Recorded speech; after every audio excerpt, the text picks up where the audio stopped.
cara, tienen que seguir la línea del tiempo para repararla, ¿no? Si hay una herida en la frente, por ejemplo, no puedes suturarle en forma vertical. Tendrías que hacerle la sutura en forma horizontal para que quede la cicatriz buena, ¿no?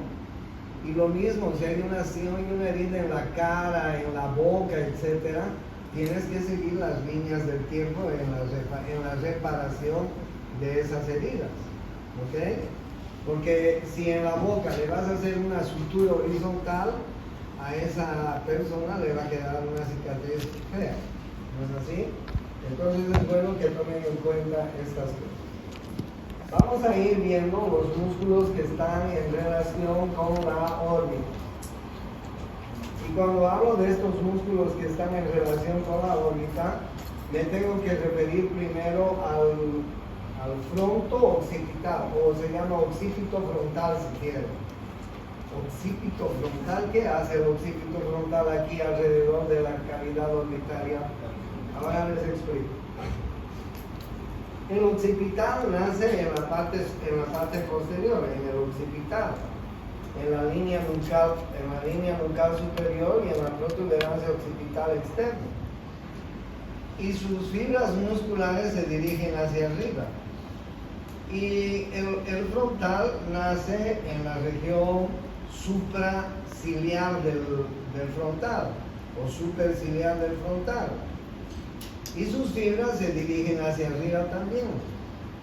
Estos dos músculos, el frontal y el occipital, están unidos por una aponeurosis, que se llama la aponeurosis epicranial. ¿Okay? En realidad los dos músculos están juntos, unidos por una aponeurosis, por una banda de tejido conjuntivo que los une. Y entonces, ¿qué función tiene alrededor de la órbita? Pues miren cuando se contrae el occipito frontal. ¿Se dan cuenta? ¿Qué hace? Sí, fruncen el ceño, ¿no es cierto? Eso se llama la función del occipito frontal es la contracción de la frente, ¿no es cierto? Lo que conocemos con el nombre de fruncir. ¿En qué situaciones hacemos esta actitud? ¿En qué situaciones faciales ponemos esa cara? Cuando estamos enojados, ¿no es así? Entonces, esa es la función del occipito frontal.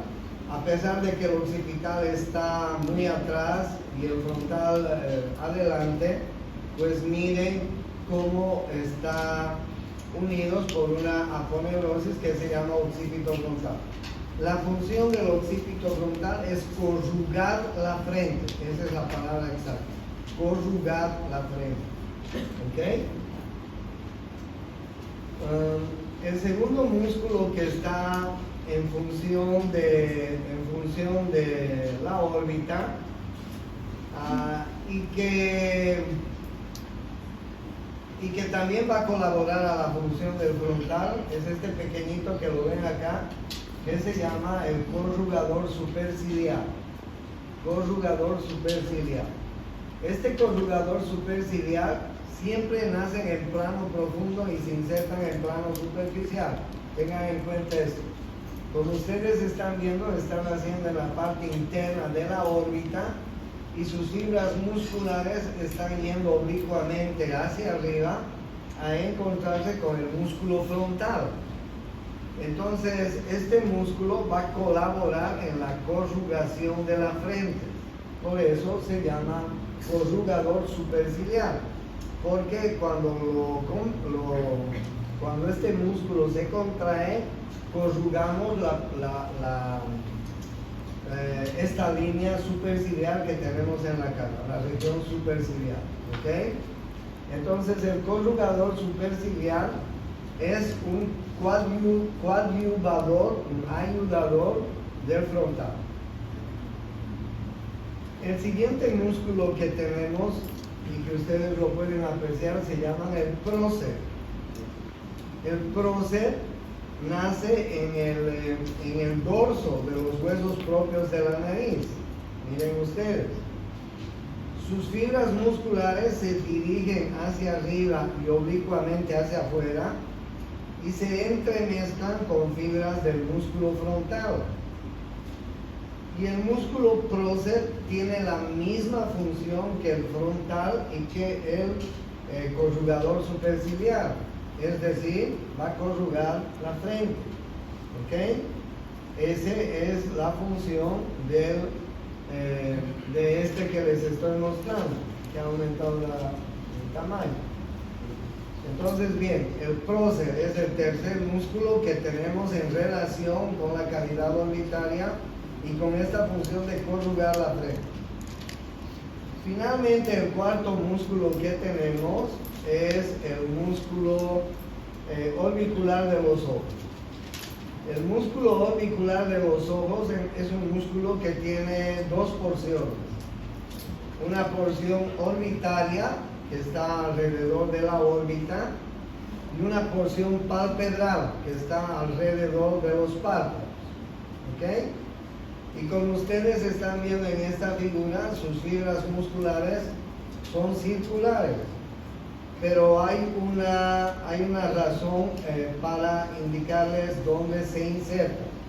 Este músculo, unas fibras, les voy a mostrar en esta figura, una figura más abajo, unas fibras se insertan en la cresta lagrimal posterior y otras fibras se insertan en la cresta lagrimal anterior, que pertenecen al conducto nasolagrimal.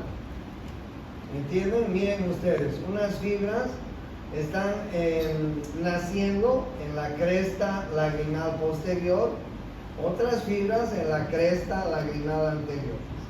Significa que el músculo, además de estar alrededor del ojo, orbicular del ojo, va a ser un músculo que va a servir de esfínter, de válvula a la glándula, más bien al saco nasolagrimal, al canal nasolagrimal. ¿Entienden? Va a servir de esfínter al canal nasolagrimal. Es decir, va a tener el control del conducto nasolagrimal y va a ser el que va a cerrar y va a abrir el conducto lagrimal permanentemente. Esa es la parte importante que deben acordarse del orbicular de los párpados o de los ojos, que tiene dos porciones. Una porción les decía, ¿cuál? Y la otra porción la pálpebra. ¿Okay? Y miren dónde se originan y se insertan otra vez en el mismo lugar. Sirven de esfínter al conducto nasolagrimal. Entonces el siguiente músculo que está en relación con los ojos es el orbicular de los ojos. Y no es nada más. ¿Ok? ¿Cuáles son los músculos que están alrededor de las fosas nasales? Los músculos que están alrededor de las fosas nasales, en primer lugar, son este que les estoy mostrando, que se llama el elevador del labio superior y del ala de la nariz. Miren, siempre nacen en plano profundo, nacen en la parte interna de la órbita y en el dorso de los huesos propios de la nariz. ¿Ok? Plano profundo. Y miren, sus fibras musculares vienen hacia abajo y unas de ellas se van a encontrar con el ala externa de la nariz y otras van a llegar al labio superior. Por eso se llama elevador del labio superior y del ala de la nariz. Cuando nosotros estamos subiendo al quinto piso desde la planta baja, ya en el cuarto piso necesitamos más oxígeno, ¿no? Entonces automáticamente este músculo va a aperturar la fosa nasal, la narina, para que nosotros podamos meter más aire. Si estamos haciendo algún deporte, si estamos caminando más rápido, si estamos corriendo, si estamos haciendo alguna actividad física, pues apertura la narina. Dime. No te escuché fuerte.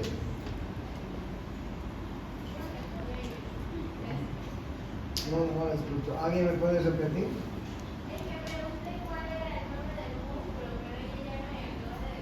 Ah, ya. Sí, se llama el elevador del labio superior y del ala de la nariz. Elevador del labio superior y del ala de la nariz. O sea que tiene dos funciones, ¿no es cierto? Como dice su nombre. ¿Cuál es la primera función? Elevar el labio superior. Y la segunda función, aperturar la narina. La narina. ¿Ya? Y como ven, estos músculos se originan en plano profundo y se insertan en plano superficial. Ese es el primer músculo. El segundo músculo que está en relación con la nariz se llama el músculo nasal. Miren ustedes. Este es el músculo nasal que nace justamente en el dorso de la nariz. ¿Ok? Y sus fibras musculares van a ir a la región geniana de la cara. Estas líneas que tenemos acá en la cara, estas líneas se llama la región nasogenial o surco nasogenial, que con el tiempo se va marcando más, ¿no es cierto? En ustedes, por ejemplo, ese surco casi ni se nota. En mí, ustedes pueden ver que el surco nasogenial ya es más marcado, ¿no es así? Entonces, desde el dorso de la nariz al surco nasogeniano o nasogenial, así se llama, ¿ok? ¿Y cuál es la función de este músculo que se llama el músculo nasal? Viene desde el dorso de la nariz al surco nasogenial. De la misma manera que el primero es aperturar la narina, apertura la narina, ¿ok?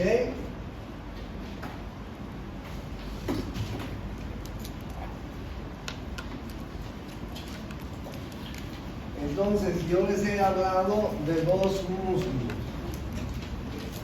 Uno es el músculo elevador del labio superior y del ala de la nariz. Otro es el músculo nasal. Y otro es el depresor del septum de la nariz, que es un músculo que se origina en el septum de la nariz. ¿Ok? Y vienen sus fibras hacia abajo, hacia el labio superior. Más o menos como el bigotito de Chaplin. ¿Chaplin? Sí, Charlie Chaplin. ¿Alguna vez lo han visto, no? Charlie Chaplin tiene un bigotito así parecido, como de Hitler. Entonces, ese músculo se llama el depresor del septum de la nariz. Yo cada mañana cuando entro a afeitarme lo utilizo, porque miren lo que hago con el depresor del septum de la nariz. Me tengo que afeitar, ¿sí?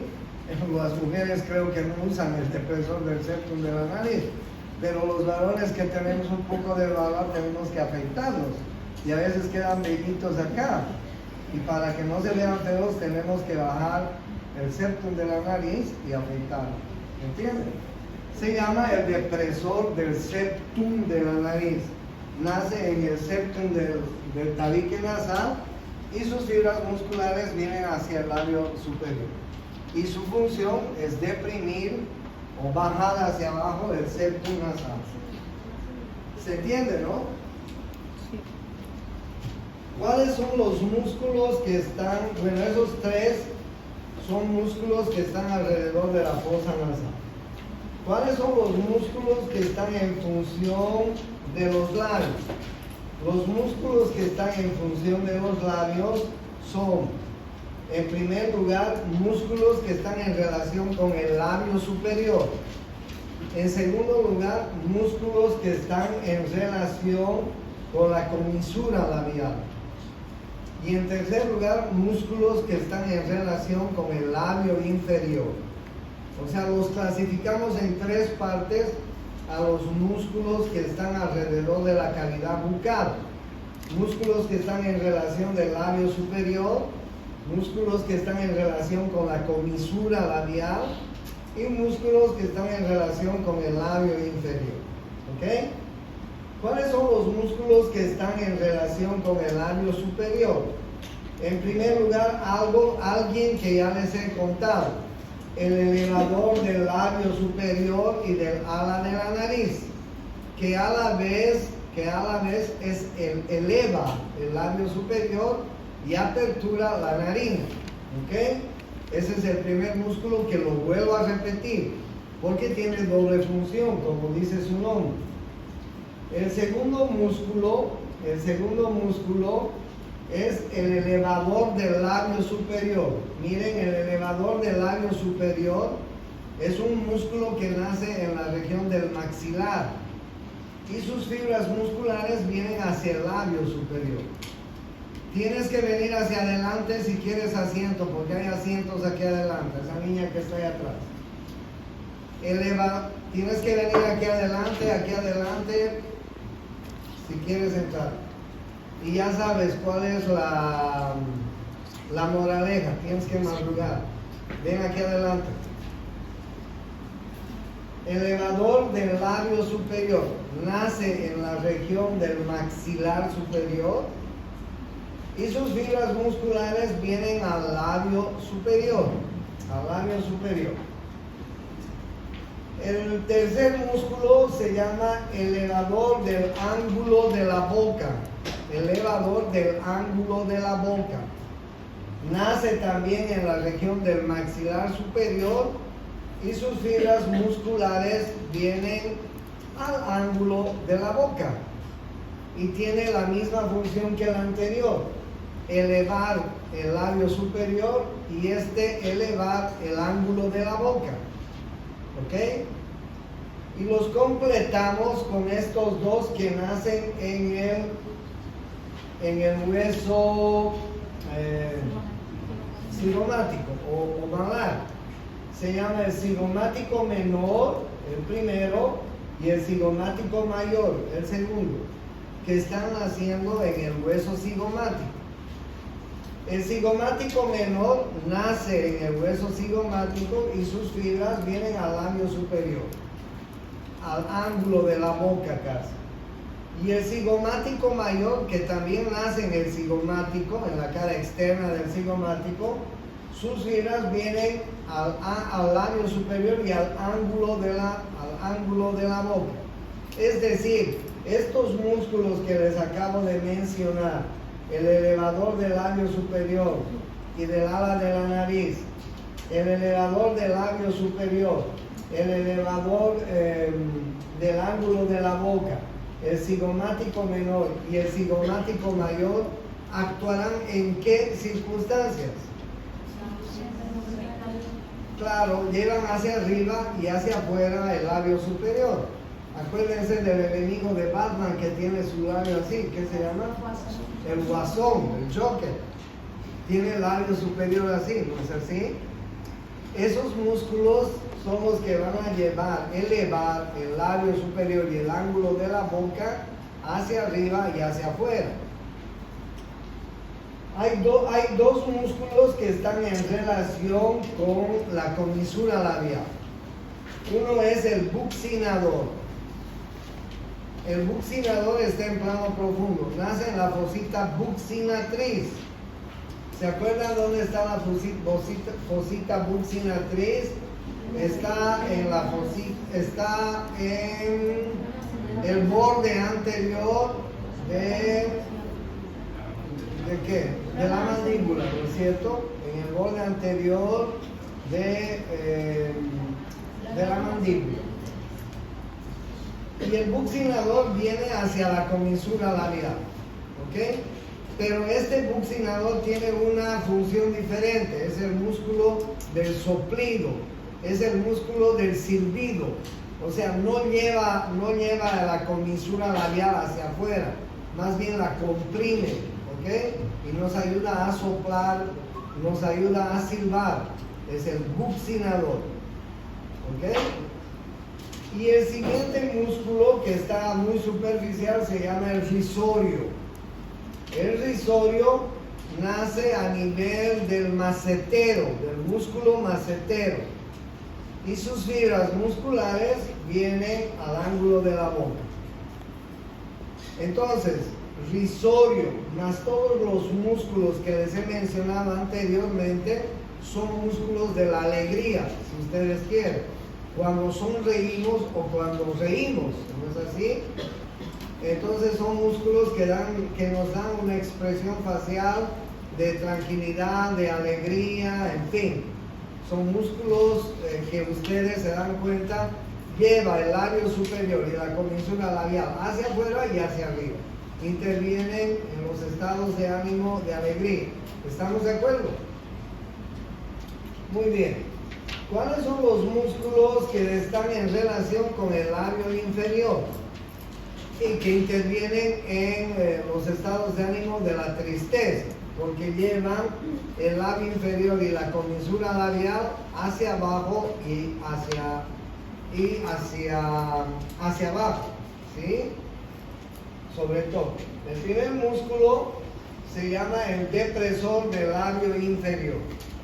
Nace en el borde inferior de la mandíbula y sus fibras musculares vienen al labio inferior. ¿Ok? El segundo músculo es el depresor del ángulo de la boca. Nace también en el borde inferior de la mandíbula y sus fibras musculares vienen al ángulo de la boca. O sea, es muy fácil, no hay dónde perderse, ¿no? Y el tercer músculo es el mentoniano. El mentoniano es un músculo que nace en el vértice del mentón. En el vértice del mentón y sus fibras musculares vienen al labio inferior. ¿Ok? Entonces, depresor del labio inferior, depresor del ángulo de la boca y mentoniano son músculos que van a tener función con el labio inferior. A eso le vamos a añadir un cuarto músculo que se llama el platisma o se llama también cutáneo del cuello. Miren, el platisma nace en la región supraclavicular. Es el músculo más superficial del cuello, debajo de la piel. Y desde ahí viene el platisma al labio inferior y a la comisura labial. ¿Ok? Entonces, el depresor del labio inferior, el depresor del ángulo de la boca, el mentoniano y el platisma llevan el labio inferior hacia abajo y actúan en estados de la tristeza. ¿Sí? Háganle, no le den gusto a un niño, no le compren el juguete que quiere y el niño va a estirar su jeta, ¿no? Y va a estar actuando con los músculos que reclinen el labio inferior. ¿Ok? Y el último músculo que está en relación a los labios es el orbicular de los labios. El orbicular de los labios u orbicular de la boca también se llama.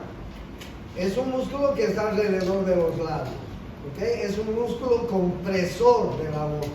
Ustedes lo deben estar entrenando mucho porque es el músculo del beso.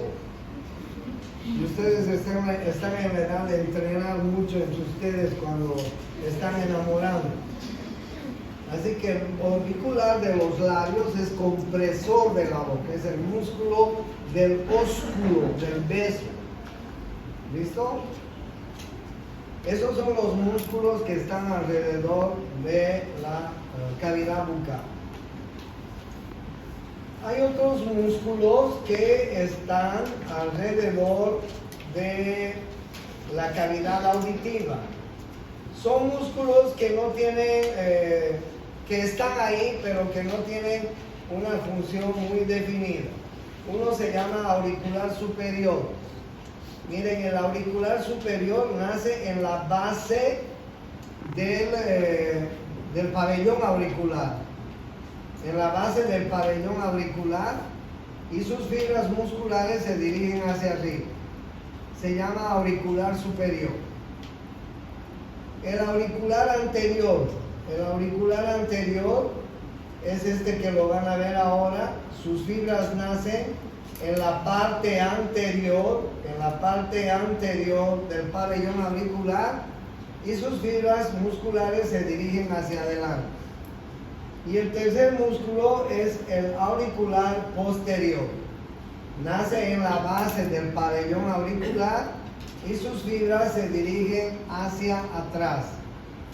Estos tres músculos, el auricular superior, el auricular anterior y el auricular posterior, son músculos que tienen la función de fijar el pabellón auricular en su lugar. En la mayor parte de los mamíferos que están por delante o por debajo de los seres humanos, estos músculos les sirven para mover la oreja. ¿Sí? En los seres humanos no se han desarrollado tanto, porque los seres humanos no podemos mover la oreja como lo hacen algunos animales, ¿no es así? Que los vemos siempre. ¿O alguien puede mover la oreja un poco? ¿Hay alguien que puede mover?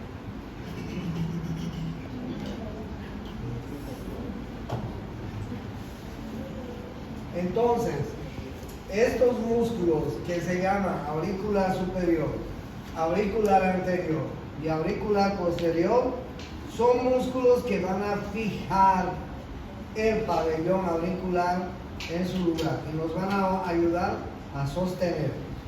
¿Ya? Entonces, bien, la mayoría de estos músculos, como les mostraba en la primera figura, tienen líneas que están relacionadas con el tiempo. ¿No es así? A medida que vamos envejeciendo, estos músculos van, pues, como ustedes están viendo en la figura, van siguiendo las líneas del tiempo. Aparecen las arrugas en la frente, aparecen las arrugas o las patas de gallo en el auricular de los ojos, aparecen las arrugas alrededor del auricular de los labios, aparecen las arrugas en el cutáneo del cuello, y pues no hay modo de que solucionemos eso, ¿no? Porque son signos de la vejez, del envejecimiento. A la edad que todos tienen, a la edad de la que tienen ustedes, probablemente sus caras, la piel de sus caras, sea muy diferente de la edad de los más ancianos, ¿no es así? Entonces no se olviden las 4 características que tienen estos músculos. Están alrededor de las cavidades naturales de la cabeza, son músculos de la expresión facial, nacen en plano profundo, se insertan en plano superficial y están inervados por el séptimo par craneal. ¿Han visto alguna vez parálisis facial? ¿No es así? Las parálisis faciales son frecuentes en las personas de edad, porque hay una parálisis que se llama afrigory. La gente en esta época del frío a veces tiene la mala costumbre de dormir con aire, con ventilador, abrir las ventanas, etcétera, de su casa, la gente mayor. Y los golpes de aire frío pueden producir una parálisis periférica del medio facial. Entonces mucha gente, sobre todo mayor, puede aparecer con la cara torcida, ¿no? Porque se ha paralizado el medio facial. Esa parálisis se llama parálisis facial afrigory, por el frío, ¿ok? Y no es fácil curarla. Bien, ahí entonces ustedes tienen los diferentes músculos que les he mostrado. En la cara también vamos a encontrar los músculos masticadores. Ustedes pueden ver, y ya los conocen, ustedes pueden ver en primer lugar el macetero, ¿no? Ahí vean las líneas del macetero. El macetero, como ustedes están viendo, nace en la rama ascendente de la mandíbula, en la cara externa. Prácticamente toda la cara externa de la rama ascendente de la mandíbula es para el macetero. Nace ahí, se origina ahí. Y sus fibras musculares, como ustedes están viendo, van a todo el borde inferior, del hueso y de la apófisis zigomática. Vean ustedes, este es el hueso zigomático borde inferior del hueso cigomático y borde inferior de la apófisis cigomática del temporal. ¿Ok? Es un músculo muy importante porque este va a elevar la mandíbula, abrir y cerrar la mandíbula, va a poder llevar hacia adelante la mandíbula, se llama protrusión. ¿Ok? Actúa en la apertura y el cierre de la mandíbula y además lleva hacia adelante la mandíbula. ¿Ok? Está inervado por el nervio masseterino, rama del nervio mandibular, rama del quinto par. ¿Cuál es el quinto par? Ok. El massetero. El segundo músculo que ustedes ya lo conocen se llama el temporal. Nace en la línea temporal inferior, porque ustedes saben que aquí en esta región temporal hay dos líneas, una línea temporal superior y una línea temporal inferior. En la línea temporal superior nace la aponeurosis del músculo temporal y en la línea temporal inferior nace el músculo temporal. ¿Dónde se inserta el músculo temporal? Miren, abarca toda la fosa temporal. Todo esto que ustedes están viendo se llama fosa temporal. Y sus fibras musculares se insertan en la apófisis coronoides de la mandíbula, ¿sí? De la rama ascendente de la mandíbula. ¿Ok? También interviene en la apertura y el cierre de la mandíbula y además en la retrusión de la mandíbula. Es decir, lleva la mandíbula hacia atrás. El massetero protruye y este retruye. Este lleva hacia atrás. El uno lleva hacia adelante, protrusión, y este lleva hacia atrás, retrusión. Abren y cierran la mandíbula.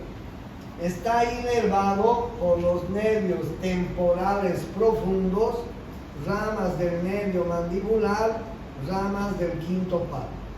¿Está claro? No sé por qué han prendido el aire. Yo me estoy curando de un resfrío y créanme. Bien, ese es el músculo temporal. O sea, el músculo temporal ayuda a desgarrar los alimentos. Si nos dan, por ejemplo, una pierna de pollo en el pollo a la brasa, estamos actuando el massetero y el temporal. Desgarramos las carnes con ellos, ¿no? Imagínense a un tigre, imagínense a un león activando sus músculos temporal y massetero en sus presas que han matado. Deben ser todavía muchos más potentes esos músculos, ¿no? El tercer y cuarto músculo se llaman los pterigoideos. El pterigoideo lateral y el pterigoideo medial. Los pterigoideos, les voy a mostrar, ¿qué músculo es este? Temporal. Y este otro, el massetero. ¿Ok? Los pterigoideos nacen en el ala externa y en el ala interna, ala lateral y ala medial, si quieren, de las apófisis pterigoides del esfenoides. En el ala lateral nace el pterigoideo lateral. En el ala medial nace el pterigoideo medial. Miren ustedes dónde se van a insertar. El pterigoideo lateral es un músculo muy importante. Se inserta en la parte interna del cuello de la cabeza de la mandíbula, ¿sí? Y coadyuva a la articulación temporomandibular. Tiene dos haces de inserción, un haz superior y un haz inferior. Los dos están yendo hacia el cuello de la cabeza de la mandíbula. ¿Ok? Y van a ayudar a reforzar la articulación temporomandibular. Ese se llama el pterigoideo lateral. Y el pterigoideo lateral entonces nace en el ala lateral de la apófisis pterigoides de la mandíbula. El pterigoideo medial nace en el ala medial y se inserta en la parte inferior, en el ángulo interno de la mandíbula y de la rama ascendente de la mandíbula, como ustedes están viendo en esta figura tan importante de los dos pterigoideos. Nace en el ala interna de la apófisis pterigoides del esfenoides y se inserta en la parte interna del ángulo de la mandíbula. ¿Ok? Eso se llaman pterigoideos. Y los músculos pterigoideos, como ustedes van a ver ahora en este momento, están inervados por el nervio pterigoideo lateral y por el nervio pterigoideo medial, que son ramas del nervio mandibular, ramas del quinto par. ¿Ok? ¿Quién inerva el músculo temporal, les he dicho? Los nervios temporales profundos. ¿Quién inerva el macetero? El nervio maceterino. ¿Quién inerva los pterigoideos? Los nervios pterigoideo medial y pterigoideo lateral. Pero al fin y al cabo esos cuatro nervios son ramas del nervio mandibular. Y al fin y al cabo el nervio mandibular es rama del quinto par, del trigémino. Pero hay una cosa que les debo aclarar. El trigémino en su mayor porcentaje es un nervio que da inervación sensitiva a la mitad de la cabeza. El trigémino derecho, el trigémino izquierdo. Da inervación sensitiva. Si alguna vez has tenido dolor de cabeza, cefalea, migraña, trigémino. Si alguna vez has tenido dolor de oído, trigémino. Si alguna vez te ha dolido el ojo, trigémino. Si alguna vez te has hecho alguna heridita en la nariz, trigémino. Alguna vez te ha dolido la muela, el diente, trigémino. Alguna vez te has mordido la lengua, trigémino. Es un nervio sensitivo, excepto en los músculos masticadores, donde actúa motoramente. En los músculos masticadores el trigémino se comporta motoramente, es decir, mueve los músculos. ¿Cuál es la función de los músculos pterigoideos? Es lateralizar la mandíbula, nos ayuda en la masticación, nos ayuda a formar el bolo alimenticio. ¿Ok? Trígeno. No se van a olvidar.